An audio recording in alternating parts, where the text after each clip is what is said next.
Right, okay, guys. So now we're going to be looking at Paul Masvidal's solo on Flattening of Emotions. So I've been promising this one. Finally, I got around to doing it. As you can see from the cover, that I just did. It's a fairly challenging solo to play, so take your time on it. A lot of unusual kind of non-metal phrases. Paul is obviously very heavily influenced by jazzy players. I think from what I've heard at the time, he was listening to a lot of the Mahavishnu Orchestra. And obviously all of those influences seeped into Cynic as well, big time. But also looking at some of the more stretchy kind of licks that he's playing with a lot of legato playing, I wouldn't be surprised if he was heavily into Alan Holdsworth, particularly with the harmonic choice as well, because he's sort of playing sort of slightly notes that could be practically sometimes considered a little bit out as well. But, great solo nonetheless. In terms of where the solo, so we're still in D tuning. In terms of where the solo comes in, if you listen to the recording, it's just Paul's solo starts on beat number 4 at the end of Chuck's solo. So in the last bar of Chuck's solo, Chuck finishes his phrase and Paul comes in just a little bit before. So it's sort of, an intertwined kind of solo. The other little idiosyncrasy about this particular solo that was always a bit bizarre to me, but I can see why he did it. If you actually listen to solos are really actually in parts, and you can hear that on the recording, it really sounds like he recorded one part and then recorded another part and really treated them as separate kind of intertwining kind of solos. That's probably a choice that him and the producer Scott Burns would have made at the time. So anyway, so without much further ado, let's delve into this solo of Paul Masvidal on Flattening of Emotions. Right, okay, so let's have a look at this first phrase then of this this solo. Some tricky phrases right off the bat. So like we said, we're on beat number 4. Right, let's have a playthrough and then we'll talk about it.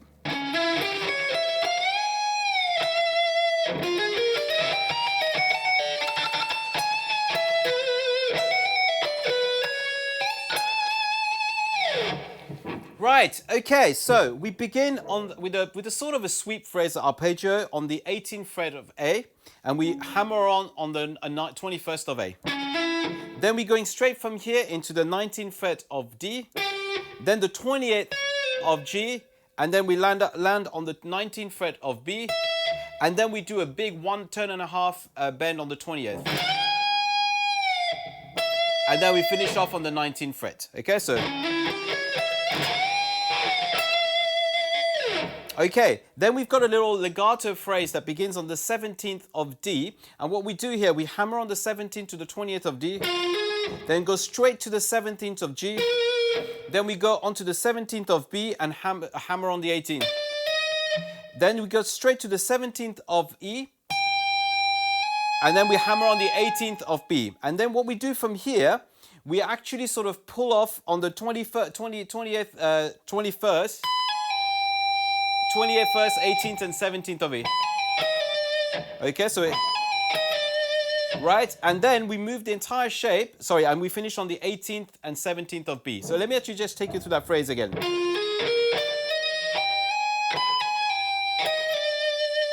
And then we go from here to the 16th of B and go 16th, 19th and 16th, and 16th, 19th, 16th and 17th of B. Okay, then we hit, 17th of B, my apologies. And then we finish off with a little tremolo picking on the 19th fret of E. Then we're gonna bend the 18th fret of E twice.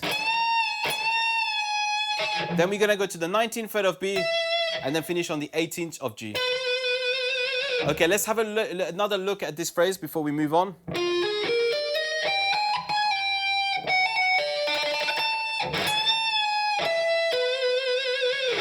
Okay, right, and then just to finish off this phrase, we just sort of introduce a more of a melodic pattern here. We go into the 14th fret of E, 14, 16, 17 on the E. And then I tend to do a little tremolo, trem picking here, or sort of trill picking here to come back on the 14. Then we go to the 17th of B, 14th of B, then 16th of B, and then we finish this phrase with the 19th of E, and then 18th of E. And I tend to slide into that 19th of E. So, a lot of notes, a lot of things going on at the same time. So what we're going to do now, we're going to play really slowly with some tabs as well. All right, let's go.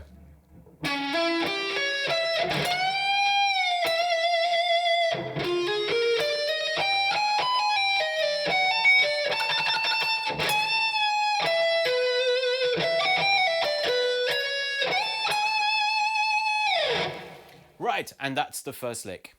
Right, okay, so now we're going to move on to the next lick, which is another sort of series of legato, sort of arpeggiated, or it's a mixture of pentatonic as well. It's a lot of things going on. So let's play the lick, and then the whole phrase, and then we'll break it down for you. All right, let's go.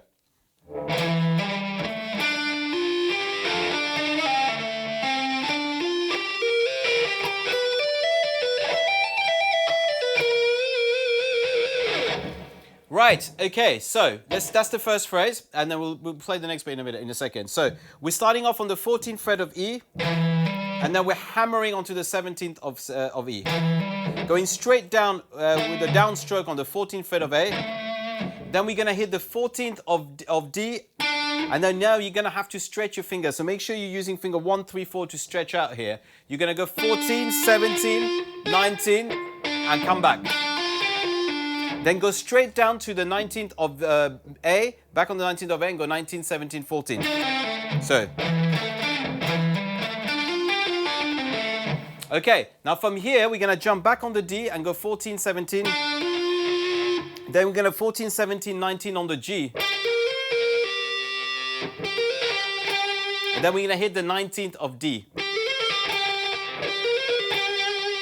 And then we're going to jump up to the 14th of B. So we're going to skip a string, go 14, 17th on the B, and then hit the 19th. So it's pretty much following the same kind of idea. Yeah, and come back on ourselves, then go 14, 17, and then actually 20 sometimes. I sometimes end up hitting the 19, but I think Paul is hitting the 20th here. And then come back 19, 17, 14. And now here on the B string here, the 19, 17, 14, you're going to have to accelerate a little bit. Okay? Right, so that's that big sort of legato lick. We'll come back with it with some tabs in a minute. Let's just finish what happens after that. So we finished on the 17th here of G. Then we're going to hit the 14th of B. Then the 15th of G. Then we're going to hit the 16th of D. And then we're going to jump up to the 17th of B, go 17, 17, 19, 17, 20. Then we're going to go 19, 17, pull off, back on the 19th, and then we're going to finish this little phrase on the 16th of G. Then we're going to slide, or go slide, or you can play without a slide. I tend to do it as a pull off, 17, 16 on the D, and then finish this whole phrase on the 15th of B. Yeah? So it goes.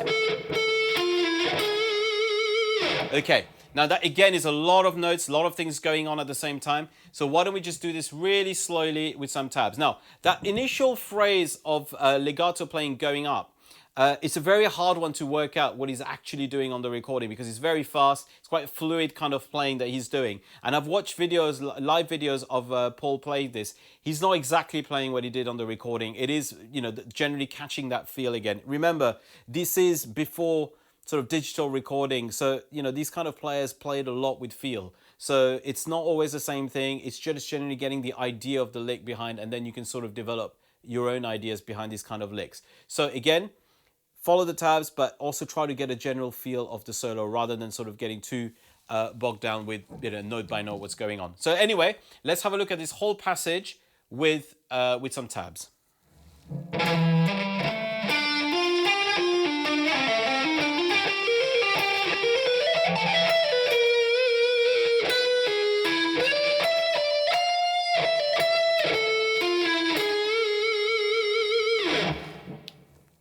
And that's lick number 2. Right, okay, so now we're going to be looking at the next phrase. So this is where if you listen to the recording, you'll notice that it actually feels like the first solo of Paul ended and the second solo begins here. Because there's a net sort of, you know, it's a net fade in of this particular part. So let's have a play through it and then we'll talk about it.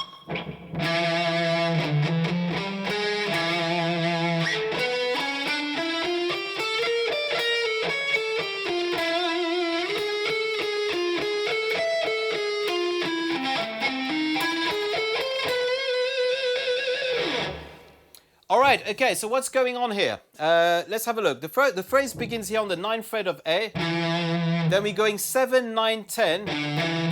Then 7, 8 on the D. And then we're hitting the 9th of A. So 9, 7, 9, 10 on the A. then 7, 8 on the D, and then finish on the 9th of A. Then we jump up from here to the 11th of D, and we're going to play 11, 13, 14 on the D. Then 11, 12, 14 on the G. Then we're going to go 12, 13, sort of difficult fingering here, 12, 13 on the B. And then hit the 12th of E there. Then we're going to get back to the 12th of B and pull off 13 to 12. And then go back to the E, 11th fret, then 12th of B, 14th of G, 12th of G, and then 11th of G. Okay? From here, we're going to climb back up to the 15th fret of G and go 15, 16, 15 on the G. And then hit the 17th of D. Then we're going to play the 15, 16, 15 again on the G. And then we're going to jump up to the 20th here of B. And then go 15 of G. Then 17th of D. And then we're going to play the 16th of D again. Then we're going to go to the 17th of A. 14th of A. 17th of A. 16th of D. 17th of D. 15th of G. And then we're going to hit the 18th of G, 19th of G, and then finish on the 18th of G. Okay, again, lots of things going on. We're going to take some tabs, go very, very slowly through this whole passage. All right, let's go.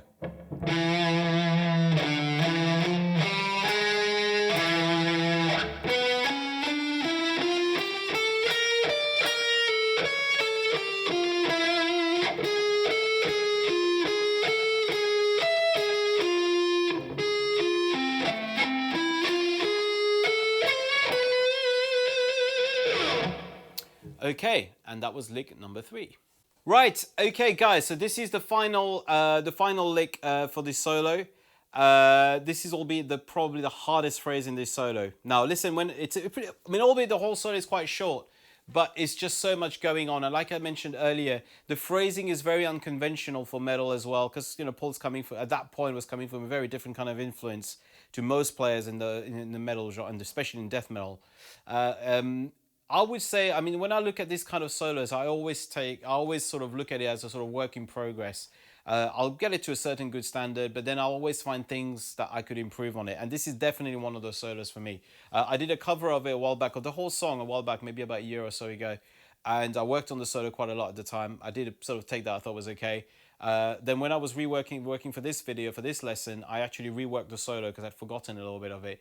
And again, I sort of developed even more. And I can still feel now, going through it even more in detail, that there's still things I can improve, which are very tricky. So this particular final phrase is, I would say, the real challenge, because it's a real climax to the solo. There's a lot of intricate little stuff going on. So let's have a look at it, and then we'll break it down.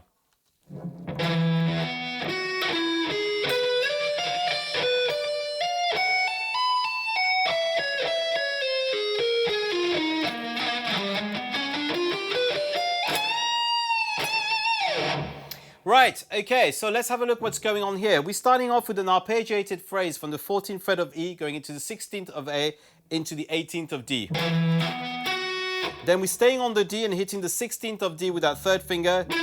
Then going to the 15th of G, and then 14th of B.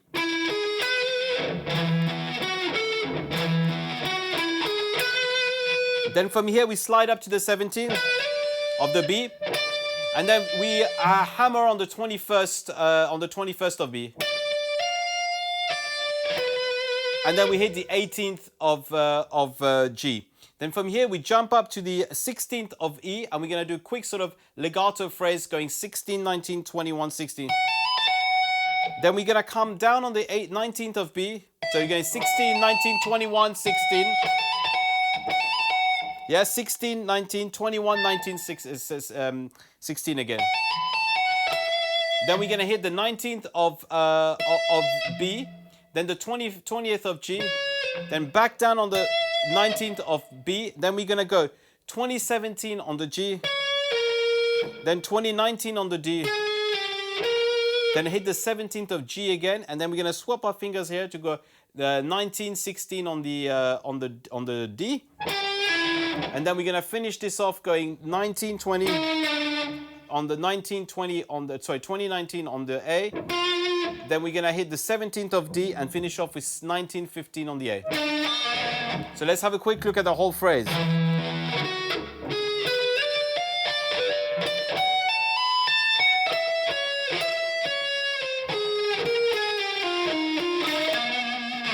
And then we're going to finish this whole solo here by going 12, 13, 15, 16 on the A. And you can do that as legato. Then doing 13, 14, 17 on the D.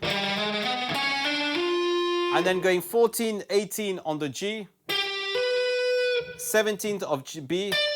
Then going 15th of E. And then hitting the 18th of E. And then big bend. And then finishing off the solo there on the 18th. Right, okay, let's go through this very slowly with some tabs.